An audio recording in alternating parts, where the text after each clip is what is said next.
गुरुर्ब्रह्मा गुरुर्विष्णु गुरुरेव महेश्वरः गुरुरेव परब्रह्म तस्मै श्री गुरुवे नमः। अखंड मंडलाकारं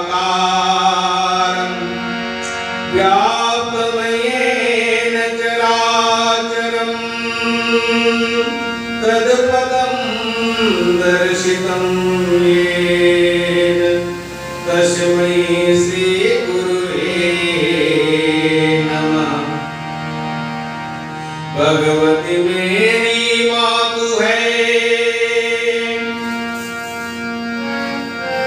पिता मेरे श्री राम, उन दोनों के चरणों में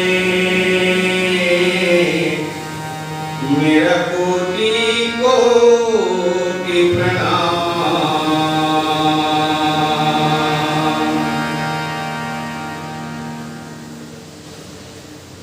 आइए सभी शक्ति स्वरूपा माताओं, धर्म प्राण भाइयों और हमारे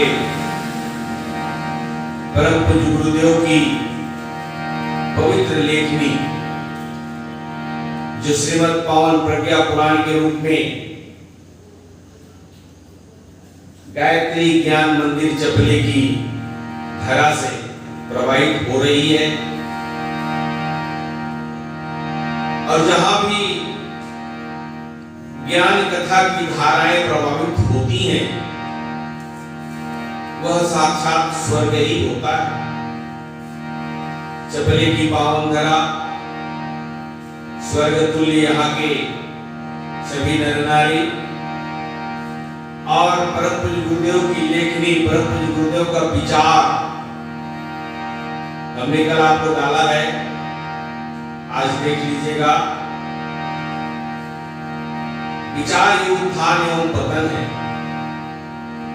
जैसे जैसे आप सत्संग करेंगे वैसे ही आपके विचार बनते चले जाएंगे।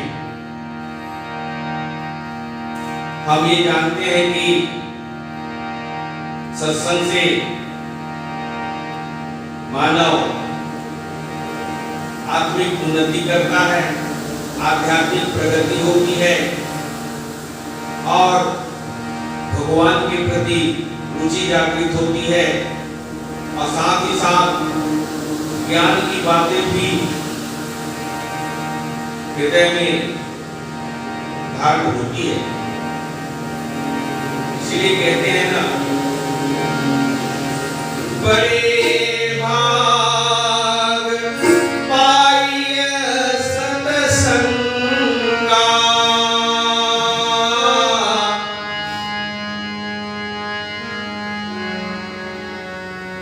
बिनहि प्रयास होहि भव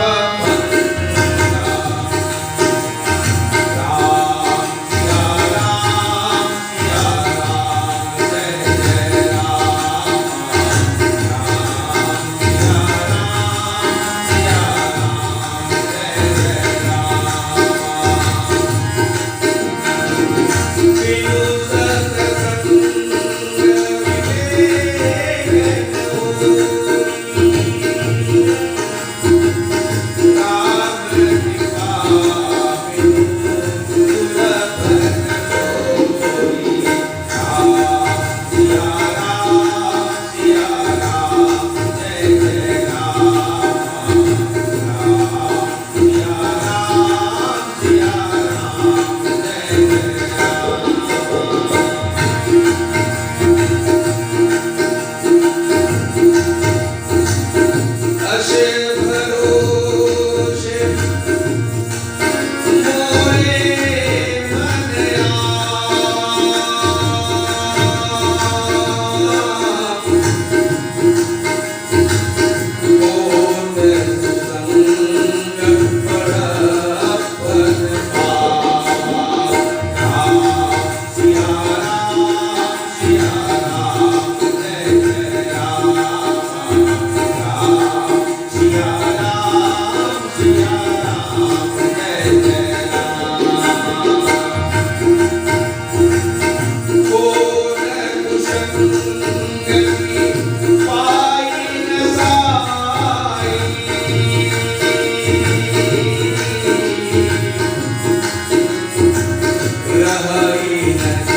आप सब लोगों को मालूम है कि गोस्वामी जी ने कितनी सुंदर सुंदर शब्दों के माध्यम से हम जनमानस को, हम भाइयों बहनों को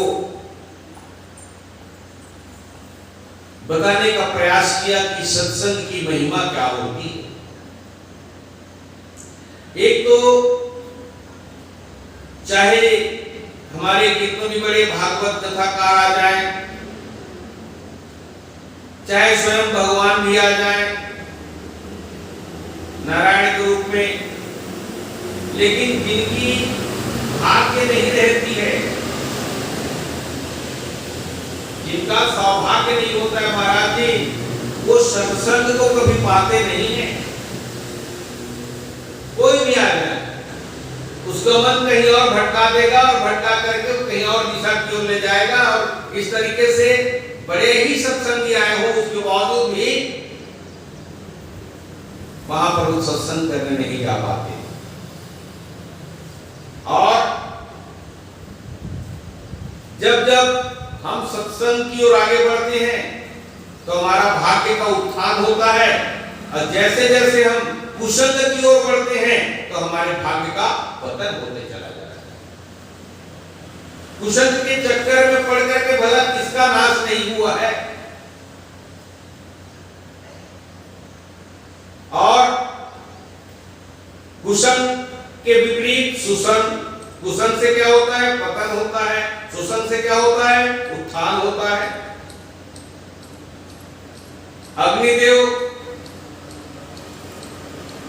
पूजा की थाली में भी होते हैं, आरती होती है। अग्निदेव अगरबत्ती के रूप में भी होते हैं, खुशबू भी खेलती है। अग्निदेव चूल्हे में भी होती है, भोजन पका के देती है। अग्निदेव चिता शमशान में भी होती है, मुर्दे को जलाती है। और अग्निदेव बीड़ी सिगरेट में भी होती है महाराज, जिसको पैरों के तले रौंदा जाता है। एक अग्नि की पूजा की जाती है और एक अग्नि को पैरों तले रौंदा जाता है। क्यों? अग्नि तो वही है ना। इसी तरीके से हम मानव भी वही है महाराज। हर मानव, भगवान ने मानवों को एक बराबर बनाया है, बुद्धि सबको दी है, हाथ पैर सबको दिया है। वो छोड़िए कर्मों के आधार पर किसी किसी को कोई चीज की अप्राप्ति रहती है, कोई अपन है, कोई और कुछ है, कोई और कुछ है, लेकिन बुद्धिमान को सबको बराबर दिया है। इसका उपयोग आप अपने व्यवहार का, अपने चरित्र का, अपने जीवन का आप कैसे ले जाओगे? गुरुदेव कहते हैं कि मनुष्य अपने भाग्य का निर्माता आप है। हाँ, स्वयं भाग्य को करता है। अगर मैं कुसंग में चला जाऊं और कहूं मुझे भाग्य नहीं मिल रहा है, मुझे लोग पसंद नहीं कर रहे हैं, मुझे लोग गाली क्यों दे रहे हैं, तो स्वाभाविक है कि कुसंग में रहोगे आप और इस तरीके से बुरे कार्य करोगे तो आपको तो गाली ही मिलेगी, सम्मान थोड़ी मिलेगा, कोई फूलमाला थोड़ी पहनाएंगे आपको। लेकिन यदि इसके विपरीत आप अच्छा कार्य करेंगे तो आपको सम्मान मिलेगी।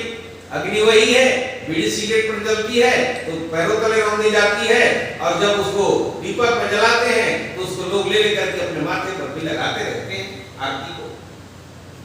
बस मानव का जीवन भी अग्नि ही है।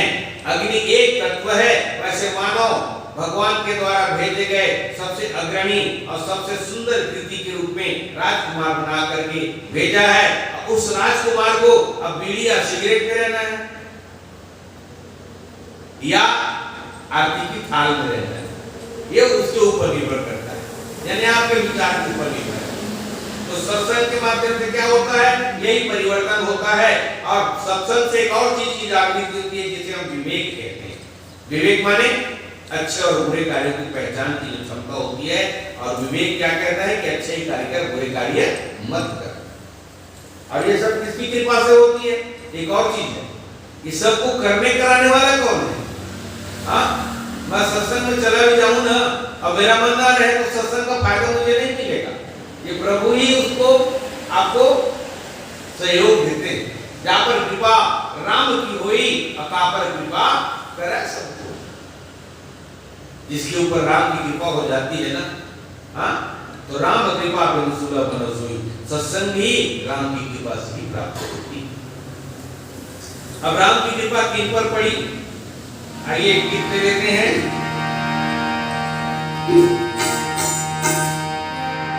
सत्संग निकइयों का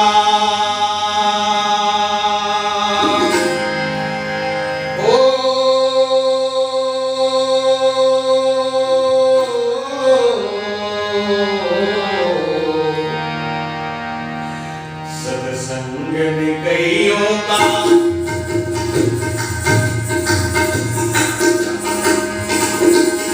जीवन बदल दिया है। सत्संग ने कई जीवन बदल दिया है। ऋषियों ने इस परिवर्तन दिया है। ऋषियों ने इस परिवर्तन दिया है।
परिवार बटाएगा।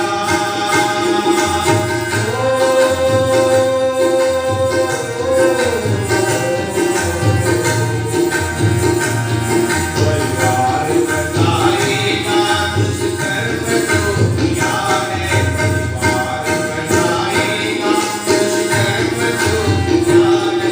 ऋषियों ने परिवर्तन किया है। ऋषियों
हम इसकी थोड़ा पूरी आपको बता देते हैं कि राम की कृपा सत्संग के माध्यम से जब किसी पर हो जाती है तो वह व्यक्ति कितना ऊंचा चला जाता है, कितना आगे बढ़ जाता है। ऐसे मेरे भगवान की कृपा होती है, ऐसे मेरे ईश्वर की कृपा होती है। और मेरे ईश्वर ऐसे दयालु हैं, ऐसे ममतावान हैं, ऐसे दयावान हैं, ऐसे भक्त भगवान हैं कि अगर जरा भी आप मन लगा करके मन में दृढ़ निश्चय कर लो तो राम की कृपा आप पर भी हो जाएगी। वाल्मीकि को, जिसका नाम पहले डाकू रत्नाकर था, और डाकू रत्नाकर डाका डाला करते थे, लूटा करते थे लोगों को, उनके हृदय में जरा भी दया नहीं थी, मार देते भी थे। हाँ, अब डाकू क्या करेगा? क्या करता है? धमकाता है, चमकाता है, मारता है, लूटने का काम करता है। लेकिन एक दिन सप्त ऋषियों ने उन्हें रास्ते में दिखाई दी। ये चल रहे थे सप्त ऋषि, और जब ये सप्त ऋषि चल रहे थे ना तो रोक लिया उनको भी, कहे इधर सुनो, कहां जा रहे हो? वेरी वार कोई रुको। बोले क्या है? तो आज 7 लोग हो, आज तो बहुत अच्छे मिल गए मुझे, शुरू में पहली बोनी हो रही है, क्या कमाल टाल है आपके पास, सब सारे साथ निकाल कर दो। अगला ऋषियों के पास क्या रहता है?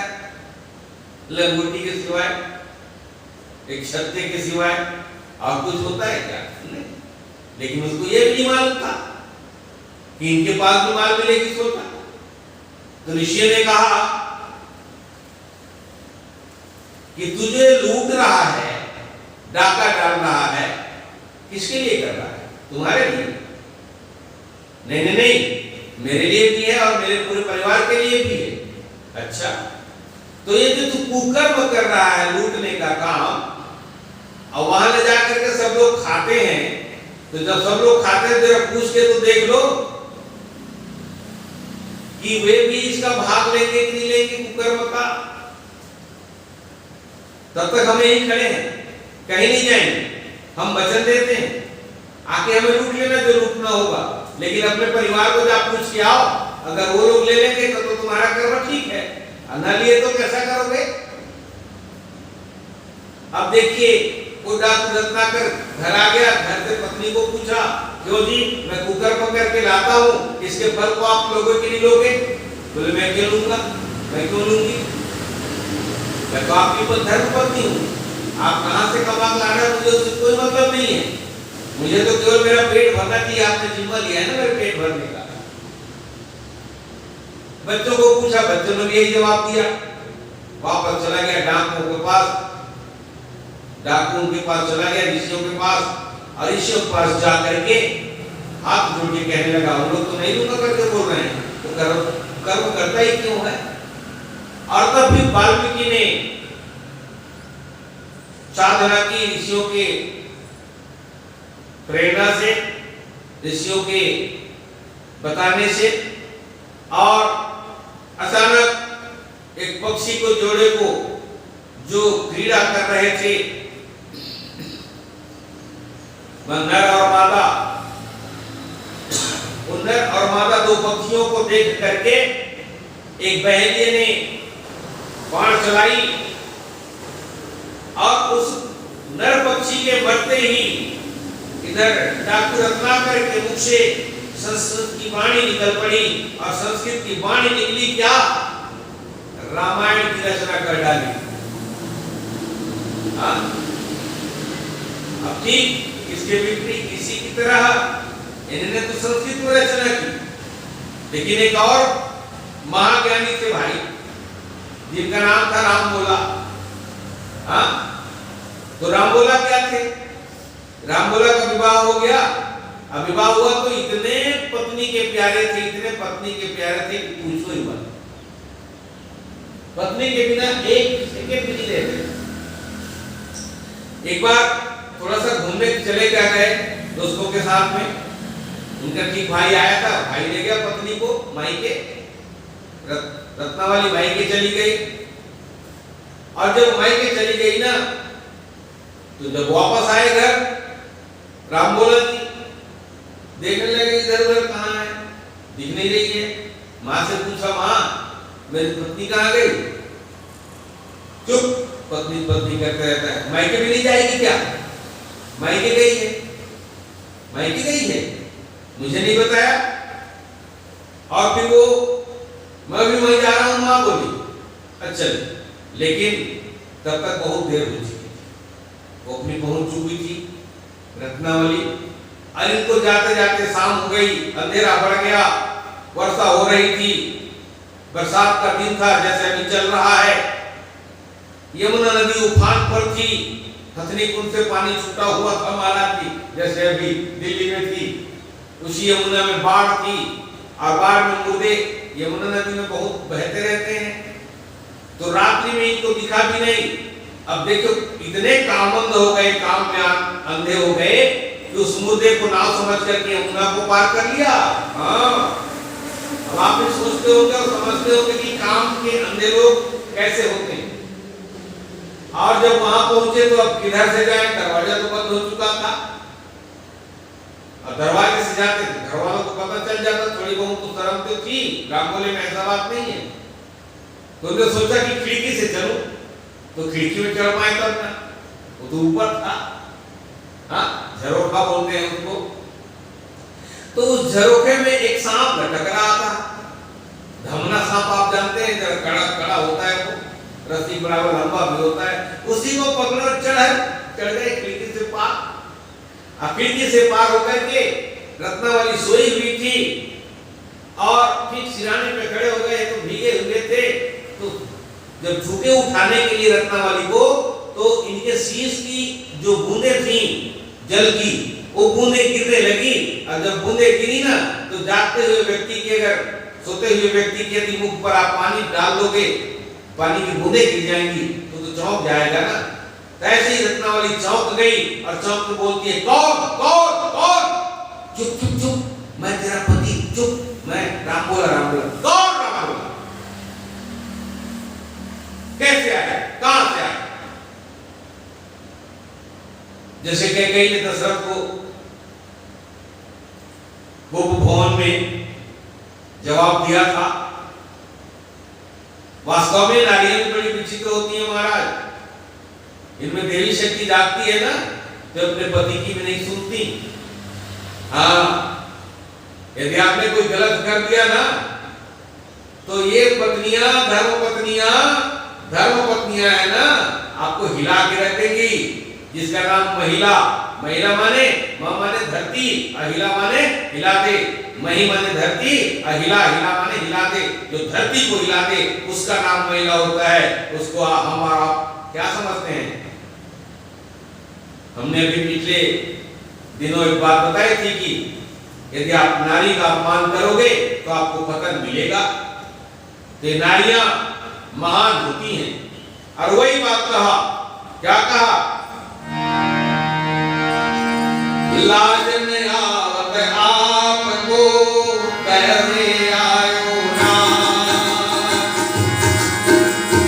एक ऐसे प्रेम को कहा कहो मैं ना। हस्ती चरणों में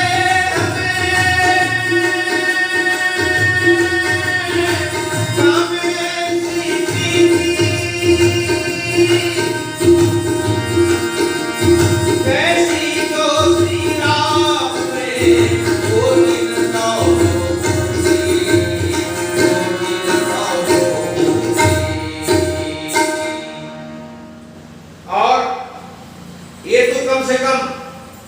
वाल्मीकि ने राम राम जपत उल्टा हुआ, उल्टा नाम जपत तक जाना वाल्मीकि है ब्रह्म समाना। वाल्मीकि नारद गट जोनी, निज निज मुख कहीं निज होनी। अपने मुख से उन्होंने बात कही है। यहाँ तो गोस्वामी जी को जब ये राम बोला थे तो पत्नी ने फटकार लगाया।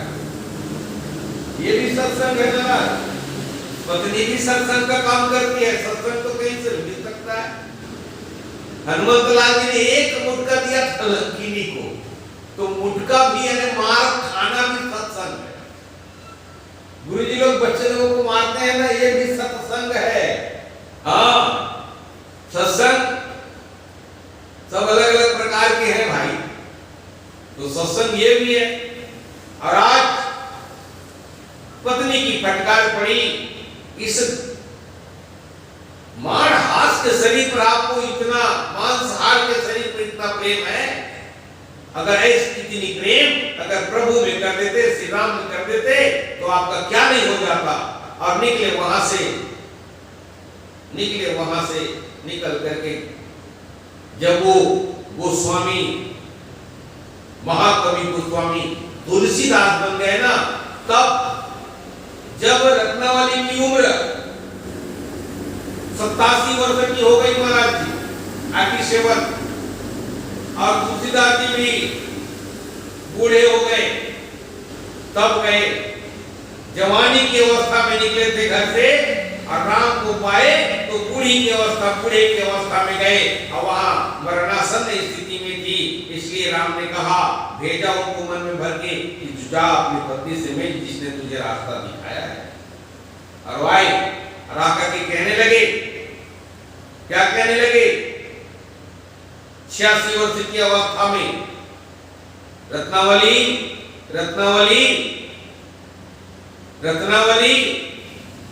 मैं आ गया, देख मैं आ गया रत्नावली, मैं आ गया, मैं तेरी बात मान करके निकला था ना, मैं आ गया। अब मैं वो राम बोला नहीं हूं, मुझे सब लोग गोस्वामी तुलसीदास बोलते हैं, मैं गोस्वामी तुलसीदास हो गया, रत्नावली गोस्वामी तुलसीदास हो गया। और कहने लगे, क्या कहने लगे? कामई नारी प्यारी जिमी, लोभई प्रिय जिमी दाम। कामई नारी प्यारी जिमी, लोभई प्रिय जिमी दाम। जिमी रघुनाथ हरिहर प्रिय लागहि राम, प्रिय लागहि